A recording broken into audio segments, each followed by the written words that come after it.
जय हिंद दोस्तों। MS study zone academy में आपका एक बार फिर से स्वागत है। हम एक नए विषय के साथ आए हैं जिसका नाम है विधि विज्ञान, फोरेंसिक मेडिसिन और प्राथमिक उपचार, जिसके अंतर्गत ये वीडियो नंबर दूसरा है। मैं प्रयास कर रहा हूँ जल्दी से 2 दिन से 3 दिन के अंदर कवर कर दूँ ताकि आप लोग का एग्ज़ाम और बढ़िया तरीक़ा से जाए।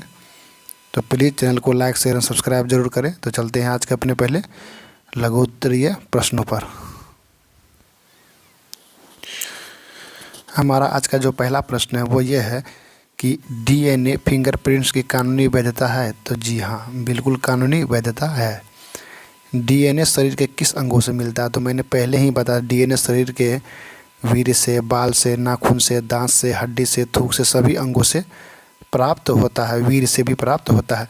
बेंजीडीन टेस्ट किसके लिए करते हैं? तो मैंने पहले ही बताया था, किसी जगह पर रक्त की मौजूदगी का पता लगाने के लिए बेंजीडीन टेस्ट करते हैं। जिसका जो आंसर होगा वो होगा इनमें से कोई नहीं।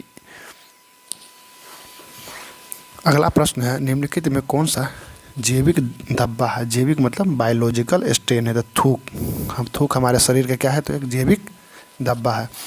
होमोग्लोबिन मिलता है, तो आप लोग पढ़े ही होंगे। होमोग्लोबिन कहाँ मिलता है? लाल रक्त कोशिकाओं में हमारा क्या मिलता है? तो होमोग्लोबिन मिलता है। रक्त समूह जांच किस कार्य में सहायक होता है? तो रक्त समूह की जांच करके हम लोग क्या करते हैं? व्यक्ति की पहचान करते हैं। बलात्कार के मामले में पीड़िता के वस्त्र जांच हेतु भेजे जाने चाहिए, तो हवा में सुखाकर। मैंने पहले ही कहा था कि जितने भी बायोलॉजिकल प्रदर्श हैं या जैविक प्रदर्श, उसको हमेशा सुखाकर ही फोरेंसिक लैब में भेजा जाता है। अगला है, झुलसे हुए दस्तावेज मतलब चैरेड डॉक्यूमेंट्स पराबैंगनी किरणों की सहायता से पढ़े जा सकते हैं। तो जी बिल्कुल, पूरी तरह से पराबैंगनी किरणों की सहायता से झुलसे हुए जो भी दस्तावेज हैं उनको पढ़ा जा सकता है। वाहन के चक्कों के फिसलने के निशान से वाहन गति का अनुमान लगाया जा सकता है। बिल्कुल लगाया जा सकता है। यहाँ देख रहे होंगे आप लोग फिगर में, एक वाहन के फिसलने के अनुमान से यह लगाया जा सकता है उसकी गति कितनी थी। तो ये बिल्कुल सही है। आप लोग भी प्रैक्टिकली जानते होंगे, जितना ज़्यादा चक्का स्कीड करता है उसका निशान रोड पर उतना ही गहराई से लगता है। तो इसका आंसर यही होगा, लग सकता है। देसी बम में कौन सा विस्फोटक पदार्थ उपयोग किया? सबसे पहले तो ये जानिए, यही है हमारा देसी बम। नारियल का खोल लगा रहता है, नारियल का रस्सी लगा रहता है। इसमें पोटेशियम क्लोराइड का प्रयोग किया जाता है, याद रखिएगा, पोटेशियम क्लोराइड का। बारूद में कौन सा रसायन का प्रयोग किया जाता है? बारूद में पोटेशियम नाइट्रेट का प्रयोग किया जाता है। अगला प्रश्न है, जिलेटिन छड़ में कौन सा विस्फोटक पदार्थ रहता है? ये देखिए, ये है जिलेटिन छड़। आप लोग यहाँ पर देख सकते हैं जिलेटिन छड़। यहाँ ये देसी बम है, ये देख सकते हैं, ये है जिलेटिन छड़। जिलेटिन का छड़ है यह। और इस जिलेटिन छड़ में कौन सा विस्फोटक मिश्रण रहता है? तो याद रखिएगा, पोटेशियम नाइट्रेट। जो एक विस्फोटक पदार्थ है पोटेशियम नाइट्रेट। गन पाउडर में क्या रहता है? मैंने पहले ही पता, गन पाउडर में सल्फर सोरा प्लस चारकोल। सल्फर, सोरा और चारकोल। सोरा को ही हम लोग क्या बोलते हैं? Potassium nitrate.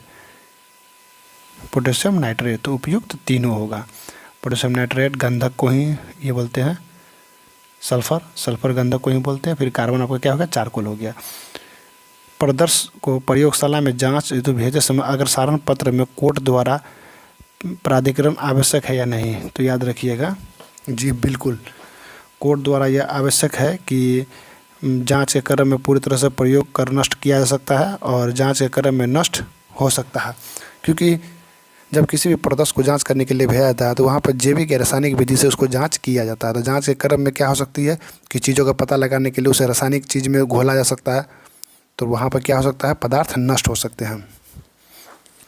अगला है, प्रदर्श के अगर सारण पत्र के साथ केस का संक्षिप्त इतिहास देना चाहिए? जी बिल्कुल देना चाहिए।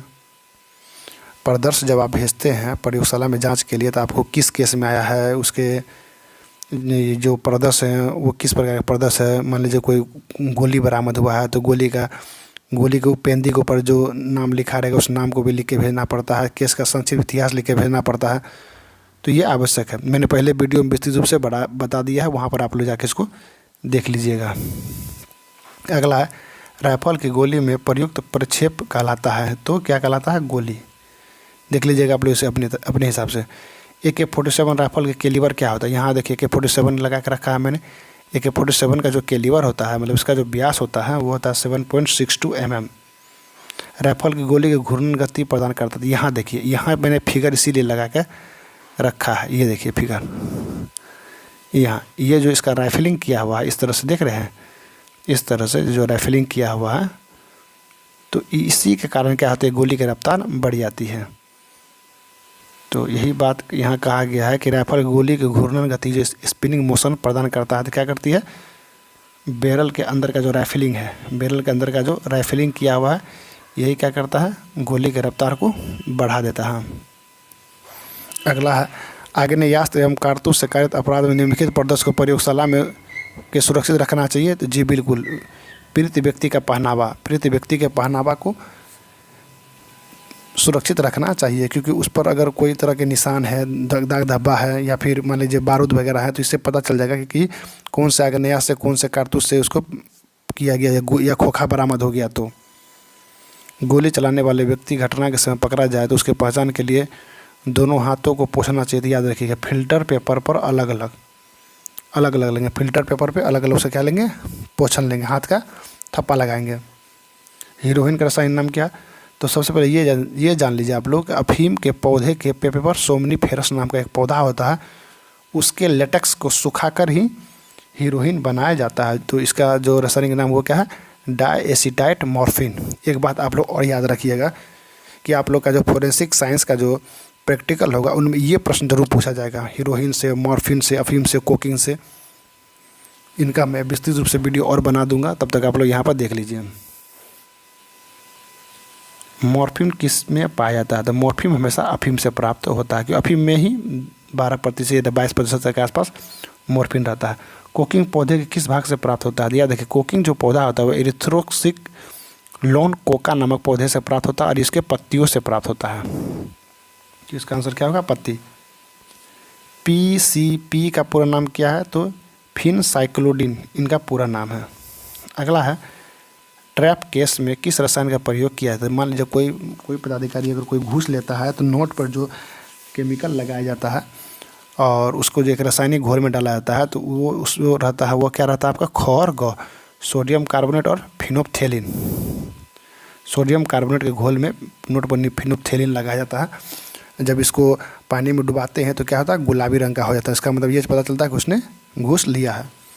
आग्नेयास्त्र की गोली के निकास का जो जख्म होगा, मैंने पहले ही बताया था कि अगर ये बॉडी है तो जो प्रवेश का जख्म होगा हल्का होगा, लेकिन ये जब निकास करेगी गोली तो बड़ा जख्म होगा। तो इसका आंसर क्या होगा, प्रवेश के जख्म से बड़ा होगा निकास का जख्म।